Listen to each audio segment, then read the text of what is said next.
아멘. 오늘 시간에는 다니엘 강의 9번째 시간입니다. 다니엘이 본 4마리 짐승들에 대한 환상과 그 해석 2번째 시간을 갖도록 하겠습니다. 다니엘서 7장, 다니엘서 전체를 봤을 때의 가장 중심이고요, 그리고 가장 중요한 부분입니다. 중요한 부분이에요. 다니엘서의 7장 얘기가 다른데 앞에도 나오고 뒤에도 나와요. 이걸 중심으로 보시게 되면 다니엘서를 다 풀 수 있도록 돼 있어요. 그래서 다니엘서 7장, 이 4마리 짐승에 관한 이야기가, 우리가 다니엘서 7장을 이제 공부를 하게 되는데, 1장부터 6장까지는 순수한 신앙을 지킨 자들이 포로에 들어가서도 순수한 신앙을 지키는 자를 하나님은 지키시고 보호하시고 복을 주신다. 우리가 어떠한 형편에 처했든 간에 우리 삶이 너무 어려워요, 포기하지 말고 거기에 들어가서도 신앙을 지키게 되면 하나님이 와서 에스겔의 성전의 환상에 보게 되면 거기에서 하나님의 영광이 떠나서 바벨론에 오거든요. 그래서 사드락 메삭 아벳느고를 살려주고 다니엘을 살려주거든요. 그렇기 때문에 우리가 어떤 어려움에 처했든 간에 그 어려움에 낭망하지 말고 거기에서 믿음의 지조를 지키자. 할렐루야. 이것이 1장부터 6장까지 이야기입니다.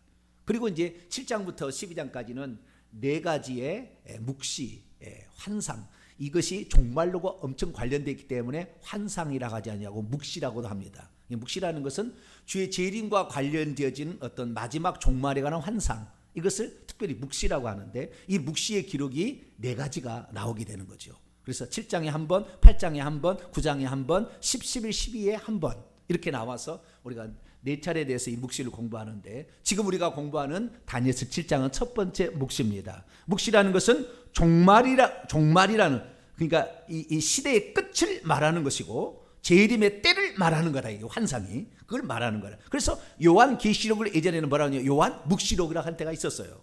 지금이야 계시록이라고 정리가 됐지만 예전에 요한 묵시록이라고 할 때도 있었습니다. 왜요? 종말에 관한 얘기를 하고 있으니까.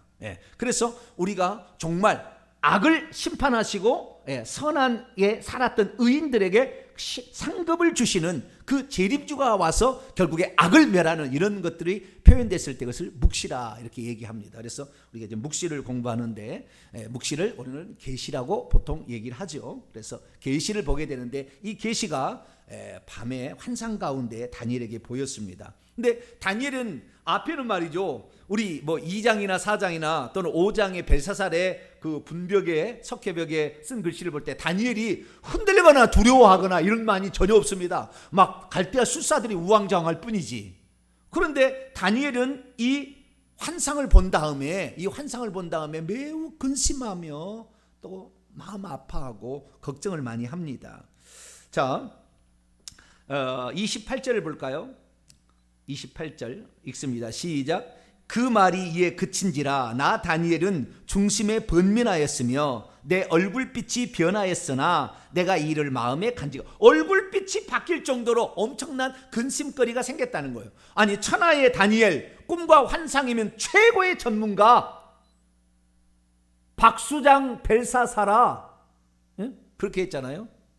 벨사사라 왕이 아니, 박수장 다니엘아 이렇게 얘기를 했잖아요.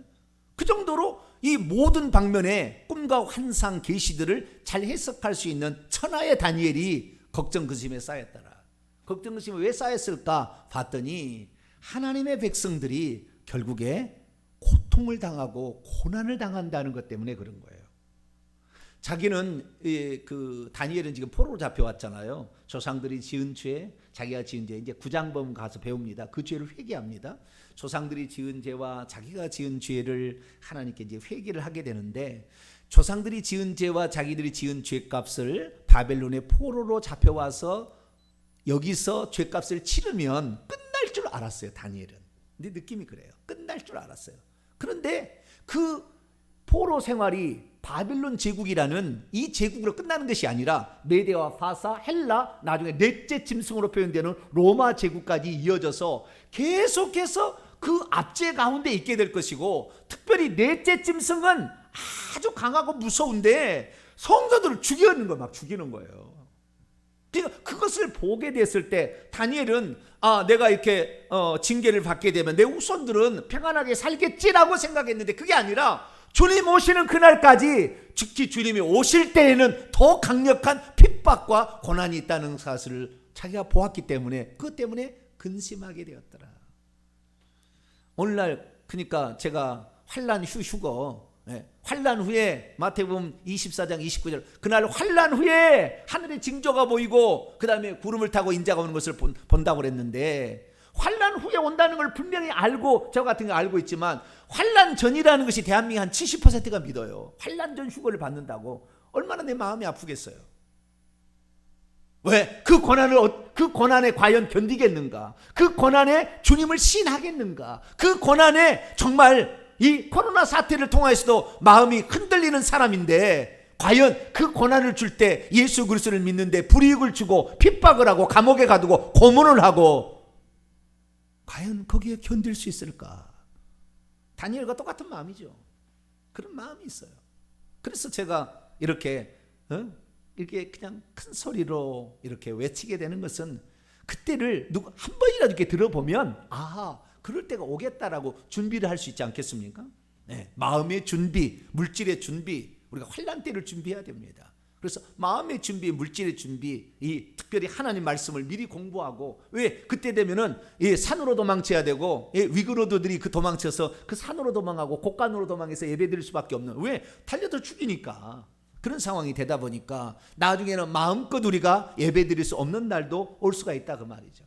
그래서 우리가 이러한 환난에 대비하여서 우리가 미리 말씀을 듣고 기도로서 준비를 해놔야 그런 위기에 잘 넘어갈 줄 믿습니다. 그래서 우리가 평소 때 이렇게 잘하자는 겁니다. 자, 그러면 오늘은 어떤 말씀을 나눌까요? 지난주에는 이 네 마리 바다에서 거대한 하늘에서 바람이 불더니 확 바다로 가더니 바다에서 거대한 짐승이 올라오는데 차례차례 올라오는 거예요. 네 마리 짐승이. 그 중에서 세 마리 짐승에 관하여 지난주에 알아봤습니다.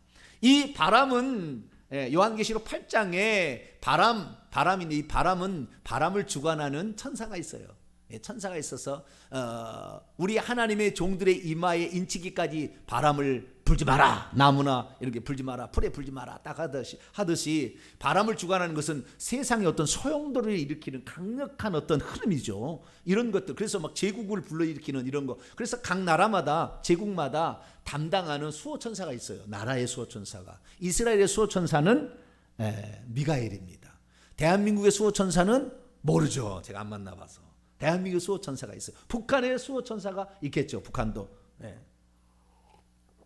아마 북한의 수호천사는 타락한 천사가 붙잡고 있지 않을까 싶습니다. 중국도 그렇고 타락한 천사가 그걸 붙잡고 있지 않을까 싶어요. 우리나라는 타락한 천사는 아닐 거다. 개인적으로 생각하고 있습니다. 그리고 개인에 관한 수호천사도 있는데요. 그 대제국이 이제 일어나는데 첫 번째 바벨론, 둘째 메디와 파사, 셋째 헬라 제국. 첫 번째는 날개 달린 사자, 그 독수리 날개죠. 독수리에 날개 달린 사자가 나왔고, 둘째는 새 갈빗대를 물고 있는 곰, 한쪽 다리를 들어서 물 칠 것처럼 하고 있는 두 발로 서 있는 곰에 대한 이야기 나오고, 셋째가 표범. 표범은 머리가 넷이었고 날개가 넷이 달렸어요.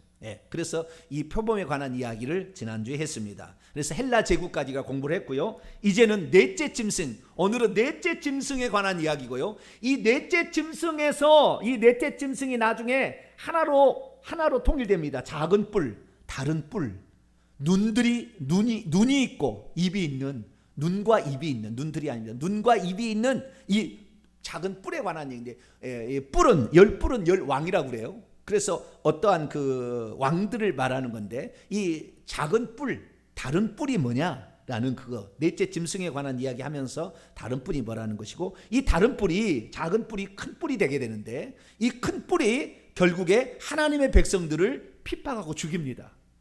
핍박하고 죽여요. 근데 핍박하고 죽이는데 죽이는 기간이 한 때와 두 때와 반 때예요. 몇 때요? 한 때와 두 때와 반 때. 왜 1년과 2년과 반년 이렇게 하지 아니하고 한 때와 두 때와 반 때라고 그랬을까요? 의미가 있는 거지요. 꼭 1년이라고 하면 1년이라 해버리면 되잖아요. 근데 그렇게 하지 않은 이유가 있어요. 좀 이따 살펴보겠습니다. 그래서 그 이제 우리가 명명을 합시다. 이 작은 뿔은 제가 이제 명명을 하겠습니다. 적그리스도라고 명명을 하겠습니다. 좀 이따 왜 그런지를 설명을 하겠고요. 적그리스도가 나타나는데 이 적그리스도가 이 세상을 지배하는 기간이 있다는 거예요. 지배하는 한때와 두때와 반때 동안 그렇게 성도를 괴롭히는 거예요. 그리고 재림이 오는 겁니다. 재림 직전에 이제 오늘 본문에 보니까 하늘에 보좌의 환상이 있고 그 보좌에 앉아 예측부터 항상 계신 이가 앉아 있고 인자 같은 이가 와서 드디어 이 세상의 모든 나라를 차지하게 되어서 그 나라를 이긴 성도들에게 환난과 핍박을 통과한 성도들에게 나라를 지우는 이 장면까지가 오늘 본문입니다. 그래서 오늘 본문 말씀은 마지막 때에 일어날 네 번째 짐승, 그 다음에 작은 뿔이라고 일컬어지는 적그리스도, 그리고 성도들의 환난 통과, 그리고 예수 그리스도의 재림, 그 환난의 기간이 한때와 두때 반때 의미, 그리고 재림함으로 말미암아 그리스도의 그 권세가 모든 세상을 이기게 되고 또한 이기는 자들에게 하나님께서 그 나라를 왕국을 기업으로 주는 것까지 요 부분까지 하니까 상당히 오늘 분량이 많습니다. 그래서 다니엘서 7장 전체를 우리가 공부를 하게 되면 요한계시록을 다 통달을 해야 되는 거예요. 요한계시록을 통달하려면 다니엘서 7장을 반드시 또 공부를 해야 되는 것이고, 그래서 요한계시록과 관련 지어져서 이 부분을 제가 얘기를 하도록 하겠습니다. 자, 넷째 짐승을 보겠습니다. 다니엘서 7장 7절입니다. 7절. 내가 밤 환상 가운데 그 다음에 본 넷째 짐승은, 첫째 짐승, 둘째 짐승, 셋째 짐승은 그것이 아닙니다. 사자가 아니고 곰이 아니고 표범이 아니고 사자와 같은 것이고 곰과 같은 것이고 표범과 같은 거예요. 아시겠죠? 날개 달린 사자가 있겠습니까? 그런 사자는 없어요. 그래서 이게 그 같은 것입니다. 그러니까 이것은 어떠한 그 제국의 특성들을 짐승을 통하여 설명해 주는데, 이 사자나 곰이나 표범은 그 방면의 짐승의 왕이에요. 그쪽 지역에서는 그게 왕들입니다. 그 지역에서는. 근데 사자가 사는 지역에 표범이 안 살잖아요. 다 다르게 사는데 그 어떤 제국을 점령해 가는데, 이것을 나중에 표범이 만약에 제국을 헬라 제국이었는데 표범이 나중에 사자 지역도 먹을 수도 있겠죠. 그래서 이 세 마리의 짐승이 최고의, 그 방면은 최고인데 이런 포악한 짐승이죠. 날렵한 짐승이고요. 그다음 무릎 뜯는 짐승이고 해치는 짐승인데, 이 짐승들의 이야기를 우리가 지난주에 살고, 이제 넷째 짐승인데 넷째 짐승은 어떻게 설명이 안 돼요. 그러니까 세상에 있는 짐승으로 표현하기 어려운 아주 괴물 같은, 아주 강포한, 아주 괴물 같은 짐승입니다. 이 넷째 짐승은. 자, 넷째 짐승을 보겠습니다. 넷째 짐승은 7절 무섭고 놀라우며, 무섭고라는 원문이 사납고란 말입니다. 사납고, 그 다음에 무섭게 생겼어요. 사납고 무섭게 생겼으며 또 매우 강한답니다. 매우 강하고요. 근데요, 이빨과 발이 특이합니다. 이빨이 쇠로 된 큰 이빨이 되어 있어요. 그래서 이것으로 그냥 씹어서 먹어버리고요. 그냥 해가지고 부서뜨려 버립니다. 그냥 이 강한 어떤 이 짐승인데, 이 짐승이 이빨이 대단합니다. 그리고 나머지는 발로 짓밟아 버린대요. 근데 나중에 발이 어떤 발이냐? 놋발이라고 나와요. 놋발이라고. 자, 19절. 가브리엘로 추정되는 한 명의 천사가 와서 이 환상의 의미를 설명해 달라고 하니까 설명을 해. 다니엘이 설명해 달라고 하니까 설명해 주는 데에 나오는 겁니다. 자, 19절을 볼까요? 19절 시작. 이에 내가 넷째 짐승에 관하여 확실히 알고자 하였으니 곧 그것은 모든 짐승들과 달라서 심히 무섭더라. 매우 사납더라. 원문은 매우 사납더라. 그 이빨은 쇠요, 그 발톱은 노시니 먹고 부서뜨리고 나머지는 발로 밟았으며. 그래서 앞에는 발이 무슨 발인지 안 나왔는데 뒤에 보니까 놋발이에요. 놋은 무겁습니다. 놋은 엄청 무거워서 진 이겨버린다 그 말이에요. 그래서요, 그 앞에 바벨론, 메데와 바사, 헬라 제국은 진 이겨버리지는 않았어요. 항복하면은 그냥 또 웬만하면은 거기에 있는 그 군인들만 죽였지 백성들과 어린아이를 죽이지 않았는데요. 로마는 이 넷째 짐승을 우리 로마라고 추정하는데 대부분의 100%가 그렇게 일치해요. 아니라는 사람은 거의 없습니다. 근데 이 넷째 짐승이 로마 제국, 헬라 제국 다음에 일어난 대제국은 로마 제국밖에 없거든요. 그래서 로마 제국이 맞아요. 99.999%일 거예요. 근데 이 로마 제국은 어떤 나라에 있느냐? 이 나라는 인정사정이 없어요. 인정사정이. 항복하면은 예를 들어서 알렉산더가 바빌론에 쳐들어갈 때 항복하니까 다 살려주거든요. 아무런 해를 끼치지 아니하고. 심지어 유다를 알렉산더가, 우리 남유다 있지 않습니까? 그 남유다가 아니라 이제는 뭐 망한 나라니까 좌우지간 남유다가 아니고 이제는 뭐 제2성전 시대의 그런 시대에 헬라가 남유다까지 오게 되는데, 남유다가 오게 되는데 환상을 얘기해 주자 헬라의 알렉산더가 여기를 치지 마라 그래요. 남유다 그 예루살렘을 치지 말라고 그래요. 제2성전 지은 그 이성전을 치지 말라고 그래요. 좀 인간미가 좀 있어요, 뭔가. 그런데 로마는 그렇지 않아요. 쑥대밭을 만드는 거예요. 쑥대밭을. 그래서 로마가 가장 오랫동안 통치를 합니다. 바벨론 70년, 메디아와 바사 200년, 헬라 제국은 150년 정도 될까요? 네, 되고요. 그 다음에 로마 제국은 500년, 600년을 갑니다. 이렇게 해서 엄청난 많은 이런 그 시간 동안 지배를 하는 그런 것인데요. 이 네 번째 나라를 누구라 하느냐? 두 군데 해석이 왔는데 0.1%는 여기는 헬라 제국이다 이렇게 많은 사람들이 있는데 아닌 것 같고요. 앞에 다 나왔고요. 로마 제국으로 보시면 좋을 것 같습니다. 그런데 이것이 로마 제국인지 아닌지 더 알 수 있는 사실은 8절입니다. 8절. 자, 8절 읽습니다. 시작. 내가 그 뿔들을 유심히 보는 중에, 잠깐만요. 7절 하반절 맨 끝에 10뿔을 가지고 있다고 그랬죠. 그죠? 10뿔 있다는 걸 알고요. 자, 다시 8절 읽습니다. 시작. 내가 그 뿔들을 유심히 보는 중에 다른 작은 뿔이 그것들 사이에서 나와더니 첫 번째 뿔들 중에 셋이 그것 앞에서 뿌리까지 뽑혔으며, 이 작은 뿔에는 사람의 눈과 같은 눈들이 있고, 눈들이 있네요. 눈들이 있고 또 입이 있어 큰 말을 하였더라. 저는 단순 줄 알았더니 눈들이네요. 눈들. 여러분, 이 뿔이라는 것은 뭘 상징합니까? 뿔은 들이받는 것입니다. 염소가 들이받을 때 뿔로 들이받잖아요. 코뿔소 뿔로 들이받고, 코뿔소의 뿔은 뿔인가요? 콩가요? 코뿔소의 뿔도 뿔이겠죠? 머리에서 나지 않냐고 입에서 올라와서 이것이 문제인지 모르겠는데, 자, 우리가 뿔이라 받아버리는 거죠. 그래서 이 받는 것을 권세를 상징한다 이렇게 합니다. 그래서 10뿔이 있는데요. 이 10뿔이 이 짐승에 있었어요. 자, 다시 표현합니다. 이빨은 쇠이빨, 발은 놋발과 발톱이죠. 놋발톱이고, 그리고 머리가 있는데 머리에 10개의 뿔이 있답니다. 이 짐승에 뿔이 있는데 10개의 뿔이 있는데요. 이 뿔들 중에 찬찬히 보니까 10개 뿔들 중에 작은 뿔이 거기에서 올라오더라는 게, 하나의 뿔이 이렇게 다시 이제 솟아 올라오는 거죠. 자라서 올라오니까 이전에 있었던 뿔들 중에 세 개의 뿌리째 뽑혀버렸어요. 뿌리째 뽑혀보면서 이 작은 뿔이 올라요. 작은 뿔이 큰 뿔로 바뀝니다. 자, 뒤에 봅니다. 뒤에 20절입니다. 20절 읽습니다. 시작.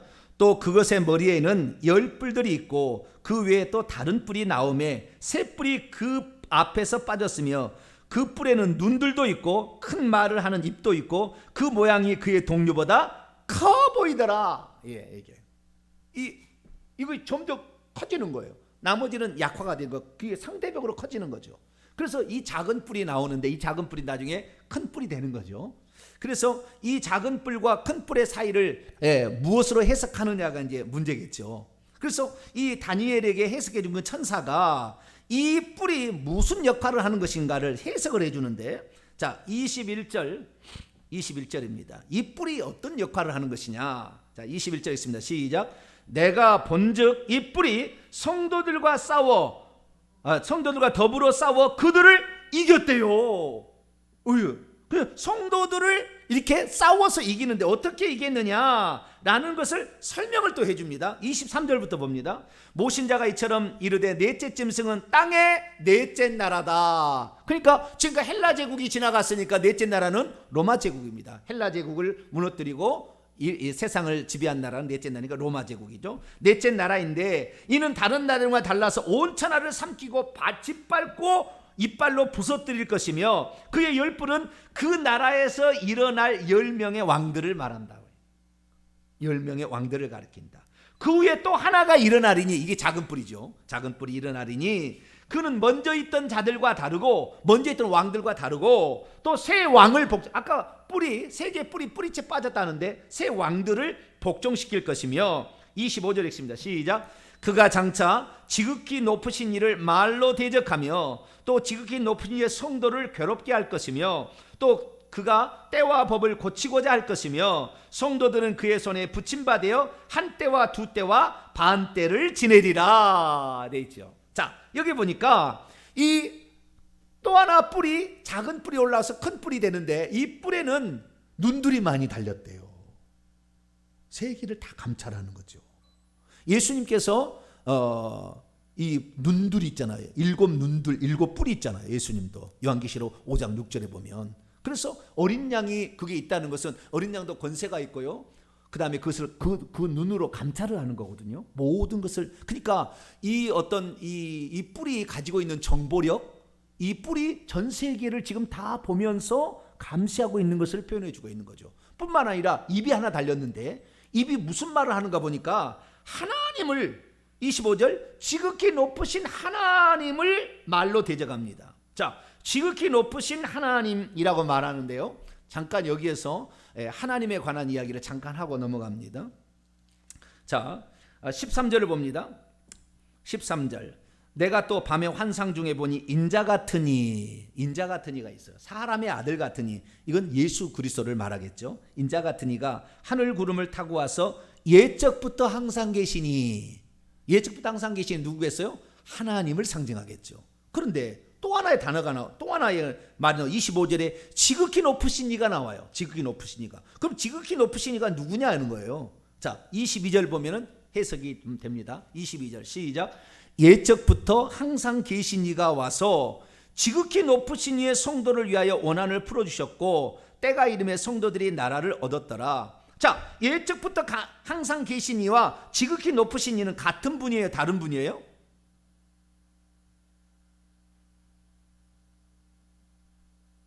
만약에 두 존재가 같다 그러면은 22절 이렇게 해야 되겠죠. 예적부터 항상 계신 이가 와서 그의 성도들을 위하여 또는 자신의 성도를 위하여 원한을 풀어주셨고 심판을 행하셨고 때가 이름에 성도들이 나라, 그렇게 해야 되잖아요. 그런데 다른 표현을 또 썼단 말입니다. 예적부터 항상 계신 이가 있고 지극히 높으신 이가 있고 그 다음에 인자 같은 이가 있어요. 이게 바로 삼위일체의 신비죠. 한 분 하나님의 신비입니다. 요한계시록을 통해 이걸 풀어야 돼요. 근데 요한계시록에 이 하나님이 어떤 분인지가 나오는 것이 1장에 그 다음에 1장과 4장 5장에 나옵니다. 1장과 4장 5장에 하나님이 어떤 존재인지가 딱 나와요. 그래서 우리가 이걸 알아야 되는데, 자, 이렇게 뭐 시간이 없는 관계로 그냥 제가 다 간단하게 설명하겠습니다. 하나님은 지극히 높으신 이에요. 지극히 높으신, 더 이상 높을 수가 없는 지극히 높으신, 지극히 높으신 분인데 이분이 예적부터 항상 계셨어요. 그런데 인류의 구원을 위하여 그분은 속죄의 피를 흘려야 되는데 하나님은 피가 흘릴 수 없어요. 그래서 사람의 모양으로 이 땅에 보냈습니다. 예적부터 항상 계시니 지극히 높으신 이죠. 이분은 한 분 하나님이에요. 지극히 높으신 이는 한 분 하나님인데 이 한 분 하나님이 많은 사람이 예적부터 항상 계신이라고 불려왔죠. 옛날부터 태고로부터 계속 계셨으니까. 시작도 없고 끝도 없는 분이 존재해 왔으니까. 그런데 우리를 위하여 하나님께서 어떤 계획을 세웠죠. 천지 창조를 하게 되고 인류를 당신에게 가지고 있는 권력을 주려고, 당신의 형상과 모양대로 지은 천사와 인간에게만 이걸 권력을 줍니다. 뭔가를, 하나님은 참 좋아요. 세상에 있는 모든 제왕들은 자기가 권력을 다 차지하기 위해서 별짓을 다 하는데 하나님은 권력을 나눠주기 위하여 어떤 계획을 세우고 천지 창조를 하게 되고 그 존재가 결국에 인간이었어요. 천사도 아니었습니다. 천사는 종으로서 지음을 받았고 우리는 하나님의 상속자, 인간은 하나님의 상속자로 계획을 세운 거죠. 그래서 하나님이 계획을 추진하는데 결국에 천사, 종이 하나님 주인 되고를 하다가 하늘에서 쫓겨나가지고 결국에 인간을 지은데 인간에 가서 미혹을 해서 인간도 죄짓게 만들어서 하나님의 뜻을, 경륜을 파괴합니다. 그래서 결국에 하나님께서는 그 인간을 하나님 나라의 상속자로 당신의 권력을 줘서 똑같이 그리스도와 더불어 왕 노릇하는, 왕처럼 다스려야 할 존재로 우리 인간이지 천사는 그게 아닙니다. 그래서 우리가 하기 위해서 어떻게 하느냐? 하나님이 자기 희생을 통하여 사람이 되어 오셔서 죄값을 지불하시고 우리를 구원하시는 거죠. 그래서 인자 같은 이라는 이 예수 그리스도는 하나님의 다른 방면이라고 생각하시면 돼야지. 쉽게 말해서 만세전부터 하나님은 성부, 성자, 성령으로 있었다. 여기는 성령 나오지도 않아요. 성령 나오지도 않은데 좌우지간 성령은 하나님의 영이니까 뭐 더 이상 필요가 없겠죠. 뭐 설명 안 해도. 근데 이 한 분 하나님이 결국에 당신의 일을 하기 위해서 이 땅에 인자 같은 이로 오신 거예요. 그러나 하나님은 동시 존재가 가능하기 때문에 하늘에도 계시고 보좌에도 앉아 계시면서 또한 이 땅에 육신을 입고 오셨다가 그분이 올라가셔서 다시 보좌에 앉으신 거예요. 그러니까 우리는 이 삼위일체도 맞지만 한 분 하나님에 대해서 놓쳐버리면 세 분 하나님으로 착각할 수가 있는데 여기서도 분명하게 얘기합니다. 지극히 높으신 이 한 분 하나님, 그리고 예적부터 계신이라고 불려왔던 그 여호와 뿐만 아니라 인자 같은 이 예수 그리스도. 성령은 나오지도 않습니다. 성령은 하나님의 보좌 앞에 일곱 영들이라, 불이라고 요한계시록에 나오잖아요. 그래서 이렇게 설명하시면 간단하게 됩니다. 자, 그런데 이 뿔의 입이 방정이에요. 지극히 높으신 이를 이게 이 신성모독하는 말을 한다는 거예요. 신성모독하는. 자, 넷째 나라 헬라 제국을 무너뜨리고 다시 세웠던 나라는 로마 나라밖에 없습니다. 그 로마 나라가 엄청나게 진짜 이 강력한 이빨로 부서뜨리고 다 그 정복을 했습니다. 그래서 지중해를 자신의 호수라고 여겼다는 거예요. 로마가 지중해 아프리카 다 정복하고 마게도니아 이탈리아 쪽 다 정복하고 여기가 바로 헬라 제국의 본산지역 다 정복하고 그 다음에 메디아 파사 지역인 이 바벨론까지 다 정복을 하는 거예요. 그래서 로마가 이 지중해를 자기 호수라고 생각하면서 전 세계를 지배하게 되는데 이 로마 나라가 결국에 어떤 나라는 로마 나라를 보니까요 10개의 게르만족이 모인 나라예요. 10개의 게르만족이. 그 10개의 게르만족을 여기에 제가 오늘 여러분에게 사진으로 그림으로 이것은 우리 성경과학연구소의 그 소장님이신 김명현 교수님께서 만드신 것인데요. 거기에 보니까 여기에 오른쪽에 유럽이 이 그림으로 지금 표해 있는데요. 10개 나라가 이렇게 그림으로 돼 있어요. 이게 10개의 종족이 다른 민족이 게르만족인데요. 약간의 부족이 다르죠. 이 10개 부족으로 구성된 게 로마입니다. 그 로마 나라가 나중에 하나씩 로마가 여러분 이거 아셔야 되는데요. 로마 나라가 처음에는 한 개 나라였잖아요. 점점 지배해 가는데 훈족이라는 이 게르만족이 침입함으로 말미암아 점차 여러 인종이 섞이는데 그 인종의 뿌리들이 나중에 다 독립해서 한 나라들을 만들어요. 그래서 여기에 10개 나라가 앵글로색슨족이라는데 앵글로색슨족은 영국으로 나중에 독립이 되고 그 다음에 알레마니는 독일로, 프랑크는 프랑스로, 부르군두는 스위스로, 롬바르드는 이탈리아로, 서고트는 스페인으로, 수에비는 포르투갈로, 동고트는 멸망하고 반달족도 멸망하고 헤룰리족도 멸망합니다. 이 세 가지 왕이 죽는다겠죠. 그 뿌리째 뽑힌다고 했는데 동고트, 반달, 헤룰리라는 이 세 가지가 나중에 멸망을 당하고요. 거기에서 헤룰리라는 지역, 이탈리아 진대 바티칸이 있는 그 지역입니다. 거기에서 바티칸국이 생겨요. 바티칸국이. 근데 로마 나라가 처음에는 전 세계를 지배했는데 나중에 이 로마 나라가 콘스탄틴 대제가 로마 나라를 완전히 통일합니다. 로마 나라를. 그 전에 계속 세 개씩 삼두정치, 제1차 삼두정치, 제2차 삼두정치를 하는데 제2차 삼두정치에 콘스탄틴 대제가 나중에 모든 나라를 통일해서 로마 나라를 통일 왕국으로 만듭니다. 그 전에는 권력이 분립되어 있었어요. 예, 그 장수들로 말미암아. 그런데 이 로마 나라가 콘스탄틴 대제가 되면서 기독교 자기 어머니가 예수 그리스도를 믿는 여관집 그 주인이에요. 근데 어떻게 돼 가지고 자기 어머니가 이제 되는데 자기 어머니가 하나님을 예수님을 믿게 돼요, 나중에. 그래 가지고 어머니에 따라서 이제 신앙에 약간의 그 요동을 일으키다가 환상을 봅니다. 저게 반대편에 로마의 큰 제왕 장수와 싸우게 되는데, 이 싸우게 될 때에 환상을 보는데요. 그 환상이 하늘에서 십자가 모양의 어떤 그 형상이 나오면서 이것을 가지고 전쟁에 나가라는 음성이 들려요. 그것은 여러 가지 학설이 있어요. 여러 가지 학설이 있는데 다양한 이런 그 이야기들이 있는데, 자우지가 그런 환상을 보게 되자 그것을 방패로 만들고 모든 깃발을 만들어서 이게 십자가입니다. 그 십자가로 결국에 나가서 전쟁에 승리해서 로마를 통일하게 되자, 기독교를 그전에는 어때요? 기독교를 핍박했잖아요. 그 네로 황제 또는 뭐 도미시안 황제, 이런 아주 잔인한 황제들이 기독교를 핍박했다가 313년에 기독교는 나쁜 종교가 아니다, 이건 좋은 종교다라고 인정을 해주는 것이 313년에 기독교로 인정을 해주고요. 그리고 321년에는 기독교를 인정해 준 다음에 321년에는 일요일을 공휴일로 선포를 합니다. 일요일을 공휴일로. 그래서 이 로마 나라가 어떤 나라였냐면은, 로마 나라는 다른 나라하고 좀 다른 것이 하나가 있었는데, 그건 뭐냐면 로마의 황제가 모든 종교의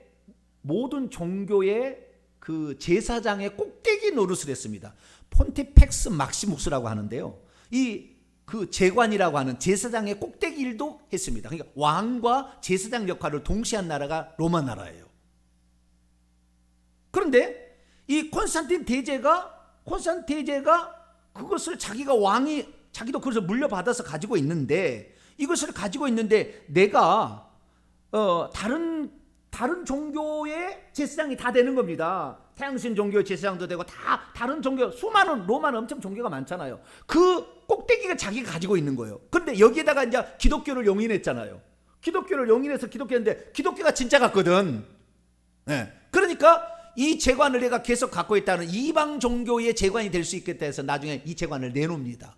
이 제관을 내놓게 되자, 그리고 그 콘스탄틴 대제가 더 큰 영역을 확보하고자 이 지중해 연안이 아니라 저 에게해 근방 그 이스탄불이라고 일컬어지는 이 콘스탄티노플이죠. 옛날에는, 지금은 이스탄불이라 하지만 콘스탄티노플이라는 것, 자기 이름을 따라서 콘스탄티노플이라고 이스탄불을 해계해서 거기다가 천도를 합니다. 그래서 더 큰 나라를 지배하려고. 그래서 그쪽으로 천도를 하고 폰티펙스 막시묵스라는 이 제관의 직을 내놔버립니다. 그러자 이 제관직을 당시에 로마의 주교가 있는데, 이 로마의 주교가 자기한테 그걸 달라고 그래요. 그래서 로마의 주교가 그것을 자기에게 달라고 해가지고 자기가 그 세상 모든 종교의 최고의 꼭대기 자리를 차지하게 됩니다. 그때에 다른 종교들을, 태양신을 섬기는 다른 많은 종교들의 이런 왕드 종교의 사람들을 포용하기 위해서 그쪽에 있는 모든 종교에 특별히 태양신을 섬기는, 로마는 그 전에 태양신을 최고로 섬겼거든요. 태양신 종교의 모든 제도와, 그냥 오늘날에 뭐 교황, 추기경, 무슨 그 신부 이런 제도 있잖아요. 다 그 제도예요. 그 다음에 뭐 물을 뿌리거나 뭘 들고 다니거나 뭐 불을 켜거나 전부 전부 태양을 장식하는 거거든요. 이 모든 것들을 그대로 교회로 다 가져와요. 이 사람이 누구였냐면은 로마의 주교 다마수스입니다. 다마수스. 그래서 이 콘스탄틴 대제 이후에 이 378년에 로마의 주교 다마수스가, 이 다마수스는 콘스탄틴 대제가 그 제관을 내놓은 게 아니라 그 뒤에 누굽니까? 국교를 했던 데오도시우스 황제 거예요. 데오도시우스 황제가 그걸 내놓고요. 제가 지금 착각했네요. 데오도시우스 황제가 그걸 내놓고 그것을 로마의 주교 다마수스가 그것을 가져가면서 기독교가 혼합 종교가 됩니다. 기독교가. 그리고 이 천도를 하잖아요. 천도를 330년에 합니다. 천도를 321년에 일요일을 공휴일로 해서 모든 사람이 예배드리게 자유롭게 해주고요. 그 다음에 천도를 해서 330년에 콘스탄티노플로 천도를 한 다음에 동로마 제국, 그때부터 동로마 제국이라는데, 이때부터 로마의 게르만족이 쳐들어왔던데 하나씩 독립해 나갑니다. 이제 독립을 해 나가는 거예요. 그래가지고 오늘날에 영국, 프랑스, 스페인, 독일 막 이런 게 생기는 겁니다. 이 독립을 해가는데 이 비어버린 자리를 로마의 주교가 왕처럼 이제 그 자리를 차지하고, 그래서 자기가 꼭 교황인데, 교회의 우두머리인데 세상 모든 종교의 우두머리까지 차지하게 됐잖아요, 다마수스가. 그 다음부터는 세상 모든 종교니까 세상 모든 나라를 내가 지배한다라고 생각했어요. 그래가지고 세상 모든 종교의 우두머리의 그 차지를, 그 위치를 이 다마수스가 차지함으로 말미암아 이 서쪽에 있는 로마의 최고의 꼭대기는 다마수스 이후에 그 후계자들이 결국에 그걸 바지하게 되는 거예요. 그러다 500년에 들어가서 결국에 교황이라고 자기가 선포하는 주교가 자기를 교황이라고 선포함으로 교황이 시작돼서 500년에서 1500년까지 로마 교황이 이제 유럽을 다 지배하는 그런 상태로 되는 거죠. 그래서 여기에 지금 작은 뿔이라는 게 무슨 말이냐면, 이 작은 뿔, 열불로 지칭되는 로마, 오늘날에 열불로 흩어졌는데, 열발가 흩어졌는데, 이거 가운데 동고트 반달 헤룰리 지역이 바로 오늘날 이탈리아 지역입니다. 그 중에 헤룰리가 바로 바티칸 지역에 있었는데, 헤룰리에서 한 작은 뿔이 나온 것이 바로 로마 교황이에요. 그래서 이 로마 교황이, 그러니까 다마수스를 위시로 해서 나중에 교황이 되는데, 이 교황이 유럽 전체를 지배하게 되는 서로마를, 그래서 476년에 완전히 나라가, 서로마가 멸망하고 동로마가 있다가, 동로마는 더 있다가 나라가 500년 더 있다가 나라가 멸망되는데, 이 서로마가 멸망되면서 10개 국으로 이제 흩어지게 되죠. 그래서 여기에서 나오는 작은 뿔은 우리는 교황이라고밖에 볼 수가 없다고 수많은 종교 개혁자들이 얘기를 해왔고, 지금까지 수많은 사람이 그렇게 해석을 해왔어요. 저도 거기에 대해서는 동의합니다. 왜? 그거밖에 없으니까. 그럼 어떻게 그러면 그것을 로마 교황이라고 얘기하느냐? 그게 결정적인 단서가 21절이에요. 21절. 내가 본즉 이 뿔이 어떤 뿔입니까? 다른 뿔. 20절에 10뿔 가운데서 세 뿔을 뿌리째 뽑아버리고 이 세 나라를 멸망시키는데요. 이 세 나라를 어떻게 멸망시키냐면, 교황이 그때 당시에 다리우스 이단이 있었죠. 다리우스. 모르시죠? 네. 여러 가지 또 다리우스가 아니라 아리우스, 죄송합니다. 아리우스 이단이 있었잖아요. 예수님을 피조물로 보는, 예수를 피조물은 아리우스 이단이 있었는데, 아리우스 이단이 동고트 반달 헤룰리 지역에 있었는데 이들을 다 쫓아버립니다. 그래서 여기에서 교황이 나오기 때문에 이 뿔이 성도들과 싸워 그들과 이겼는데, 그리고 나서 22절, 예적부터 항상 계시니 와서 지극히 높으신 성도들을 위하여 재판을 열고 때가 이름에 성도들 나라 재림이라고 말이에요. 그래서 오늘날의 예수 그리스도의 재림은 로마 제국 다음의 재림입니다. 예수 재림입니다.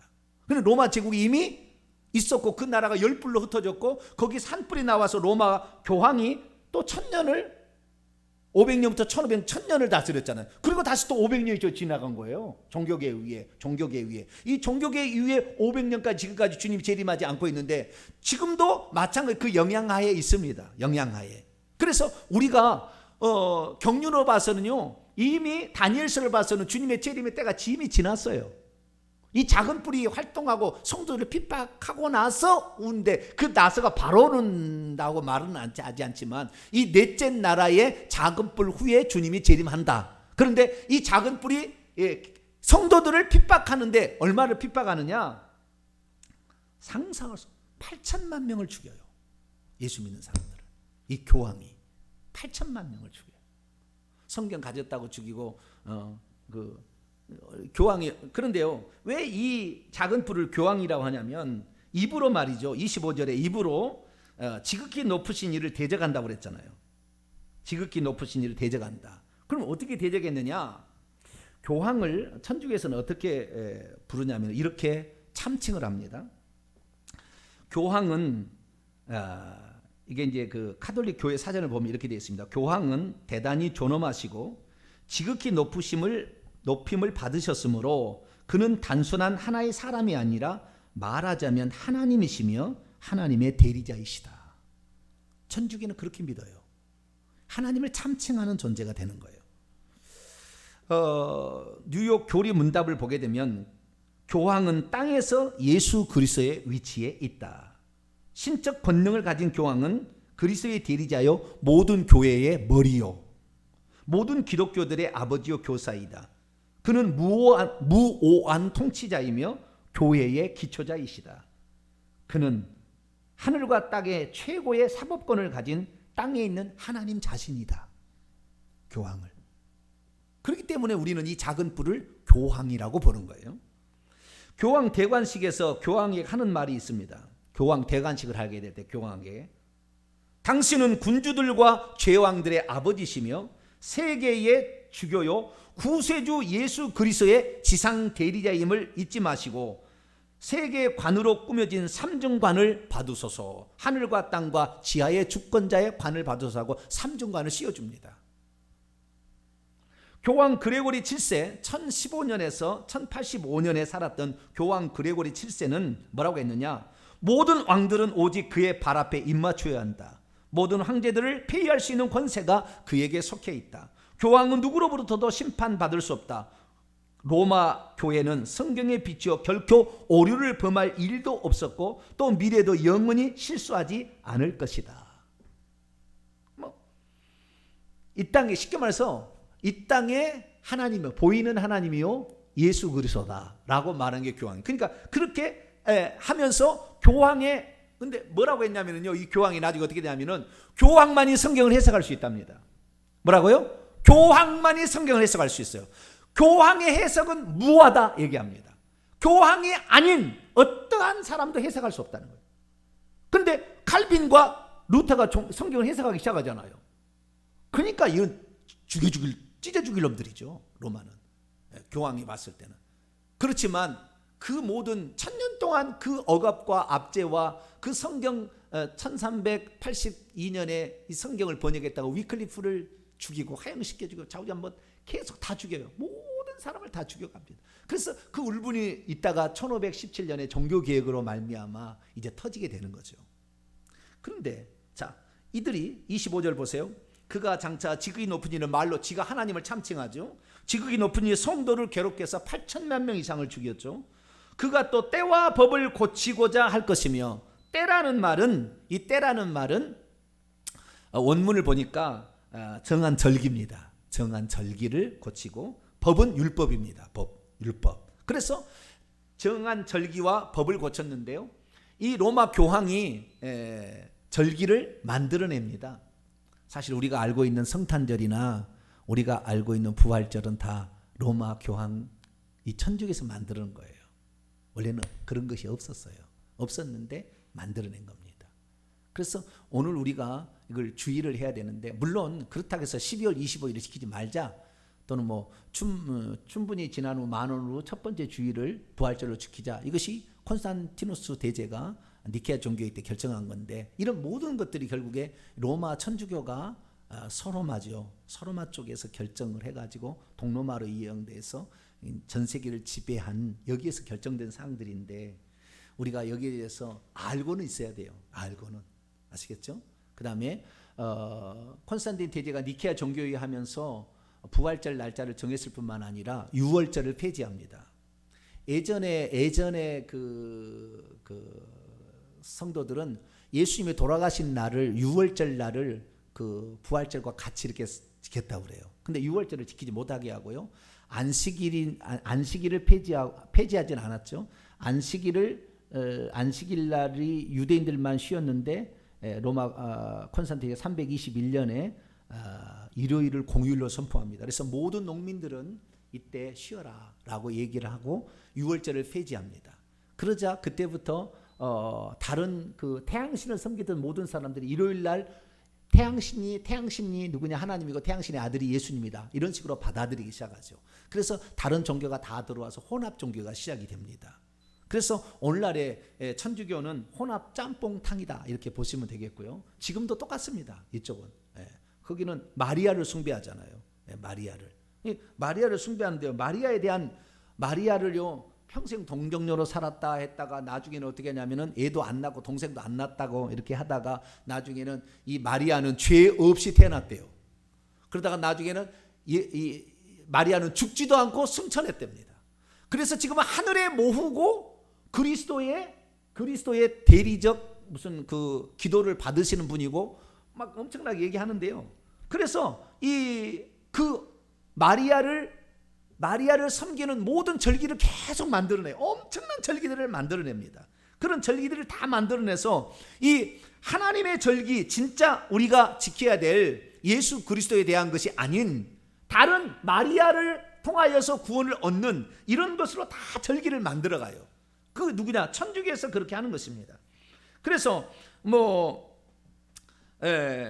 얘기를 하자면 1914년 교황 베네딕트 15세는 마리아는 모든 은혜의 하나님의 중보자이며 마리아는 은총의 중보자다. 1950년에는 마리아는 죽지 않고 천상의 영광으로 승천했다. 1962년에는 마리아는 평생 처녀로 종신을 살았다. 65년에 교황 바오로 6세는 마리아는 교회의 어머니다. 그는 하늘의 여왕이다. 그러니까 그 바빌론 종교에 시작된 창세기 10장에 니무롯의 세미라미스, 그의 아들이 담무스 사생자, 이 과정에 그것이 다른 태양신 종교에 있다가 결국에 다마수스가 그 종교를 재관을 받아들임으로 말미암아 다 수입해가지고, 그래서 이 천주교가 이 378년에 포티펙스 막시묵스라는 세상 모든 종교의 재관 우두머리 자리를 차지하면서 그때 마리아가 들어와서 마리아 종교로 바뀐 거예요. 바빌론 종교로 바뀌어 버렸어요. 그래서 바벨로나 요한계시록의 17, 18장에 거기서 나오라, 이 바빌론 종교의 핵심은 지금 로마 천주교예요. 섞여져 버렸기 때문에. 그래서 순수한 예수 그리스도가 아니라 다른 종교의 성탄절도 태양신의 아들의 탄생일 날을 그렇게 가져온 거예요. 그 성탄절도, 부활절도 태양을 중심으로, 태양날이잖아요. 일요일날 썬데이가 태양의 날을 숭배하는 거예요. 그러니까 우리는 예수 그리스도를 주일로 생각하고 이렇게 하고 있지만 사실은 그 제도들은 다 세상 종교를 가져온 거예요. 그래서 절기를 마리아 중심, 태양신 중심으로 바뀌어버렸습니다. 누가? 천주교에서 바꿔놔버렸어요. 그 다음에 또 하나, 율법을 바꿨잖아요. 율법이 뭡니까? 십계명이잖아요. 핵심은 십계명을 바꿨어요. 그래서 십계명의 이계명을 뺐습니다. 천주교에서는 십계명의 이계명이 없어요. 그러니까 너는 우상을 만들지 말고 절하지 말라는 걸 뺐습니다. 그리고 거기에 뭐를 넣어놨느냐? 이계명에 이르되 있습니다.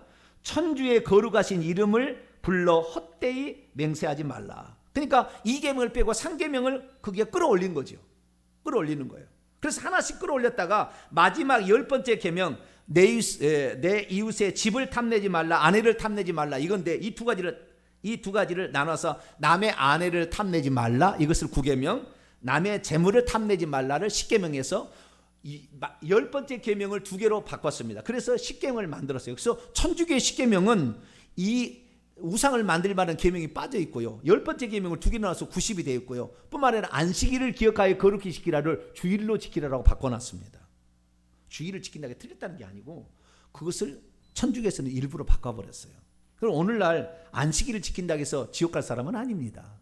안식일을 지킨다고 해서. 그러나 안식일을 지킨다는 것은 결국에 이 안식일을 계명의 율법으로 지키느냐 절기의 율법으로 지키냐에 상당히 차이가 있는데, 우리는 이 일주일에 하루를 하나님께 드려야 된다는 그 원칙을 지키는 것이고, 안식교는 율법적인 계명, 율법적인 절기법에 의해서 지키기 때문에 저들은 위험한 거예요. 왜? 다시 옛날로 돌아가자, 할 일을 행하자. 그거 마찬가지 않습니까? 그다음 음식법을 다시 지켜야 된다. 그런 의식법을 돌아가는 거 가기 때문에 안식교는 위험한 것입니다.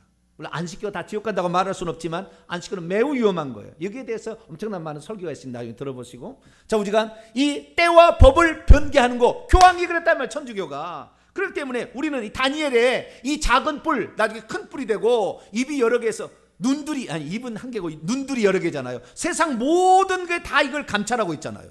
전 세계를. 그래가지고 이 정보를 입수해서 사람을 암살하고 이들 다 마피아 조직하고 연결돼서 사람을 암살하고, 지금도 그런 일을 막 하잖아요. 그래서 이 천주교라고 말하지 아니할 수가 없다. 본인이 아니다면 뭐 어쩔 수 없겠지만 우리는 기독교인들을 그렇게 핍박해 죽인 이들을 결국에 이 넷째 짐승의 작은 뿔이다, 이렇게 해석할 수밖에 없다라는 거, 그렇게 해석할 수가 있습니다. 그리고 그 다음에 그런데 마지막 25절 하반절, 그러면 이 작은 뿔이 성도들을 괴롭히고 핍박하고 죽이는데 얼마 동안 하느냐? 한 때와 두 때와 반 때를 그렇게 한대요. 한 때와 두 때와 반 때를. 그러면 한 때와 두 때와 반 때는 어떤 것이냐? 한 때와 두 때와 반 때. 한 때 12장 봐봐요. 다니엘서 12장에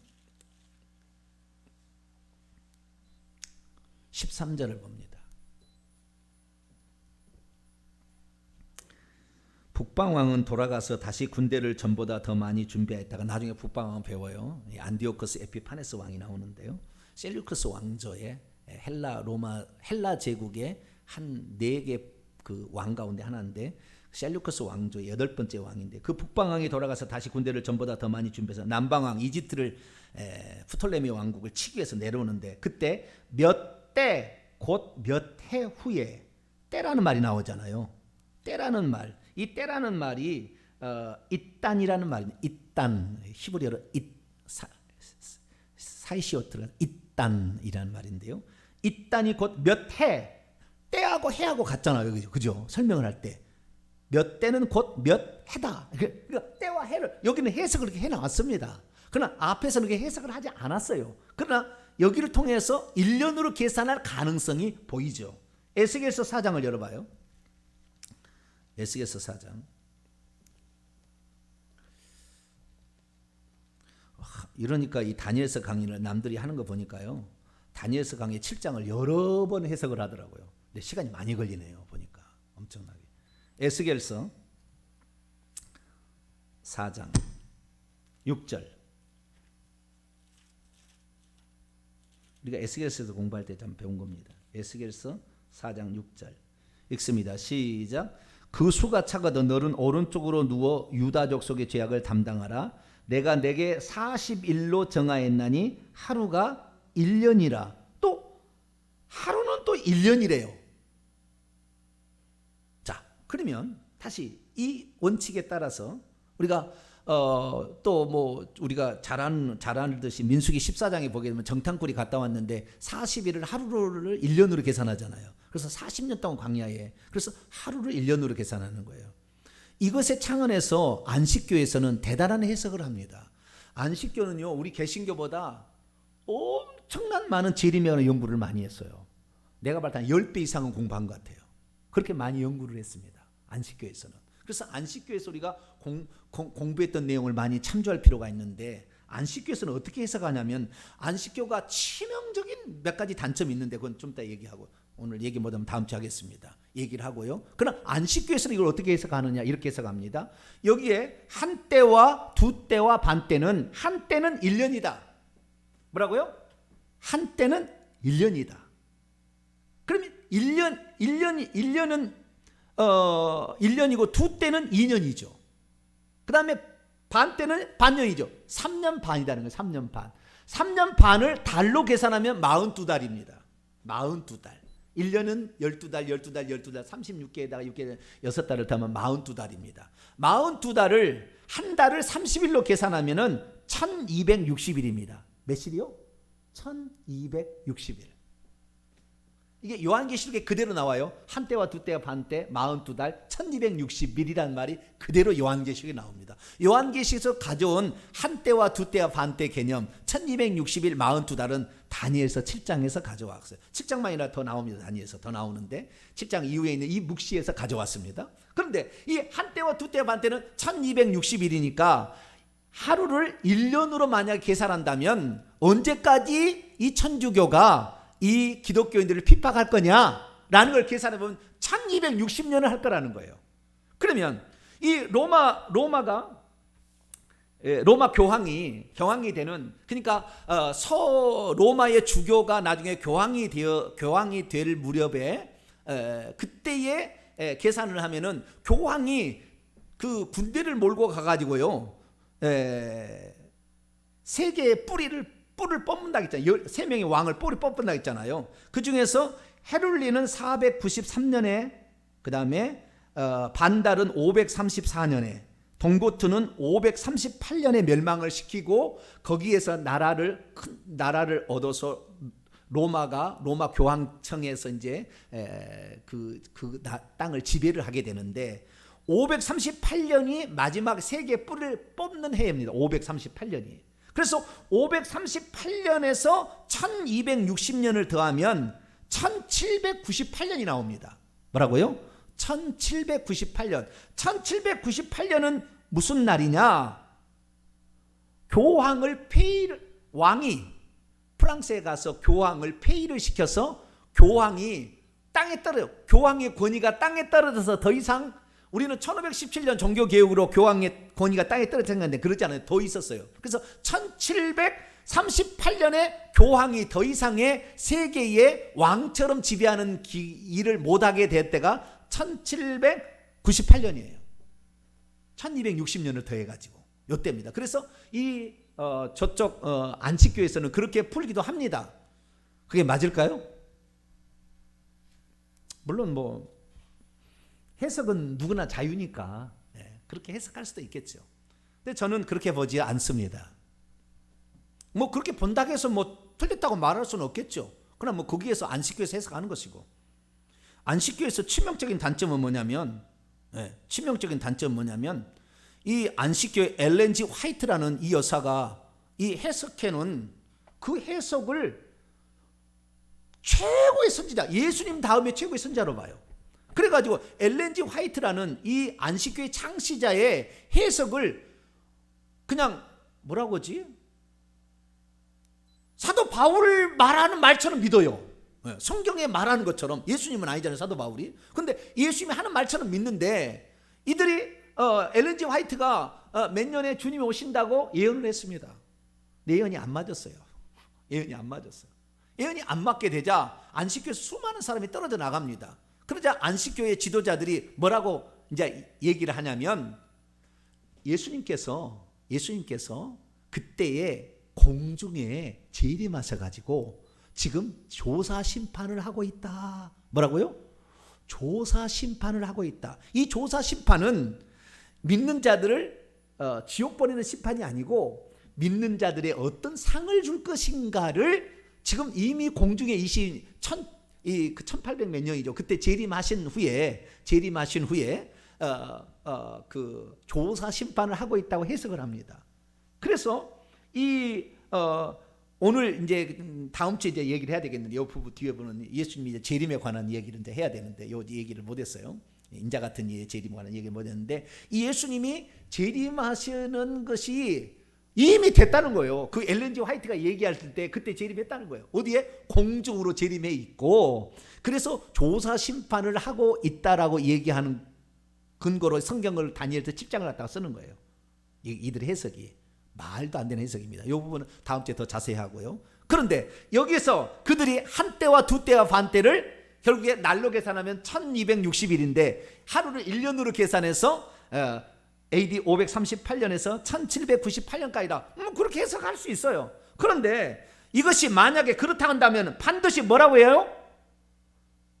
이 천사가 한때는 한 해라라고 해석을 해줘야 되는 거예요. 아시겠죠? 만약 그게 맞다고 한다면 그렇게 해석을 해줘야 되는 겁니다. 만약 해석을 해주지 않는다고 한다면 여러 가지 해석이 나올 수 있는 거지, 꼭 그 해석이 맞는 게 아니에요. 왜 내가 이 얘기를 하냐면, 요한계시록에 가면은 한때와 두때와 반때 42달 1260일이 나오는데, 이것을 딱 3년 반이라고 산술적인 숫자로 절대 해석할 수 없어요. 절대 해석이 안 되는 겁니다.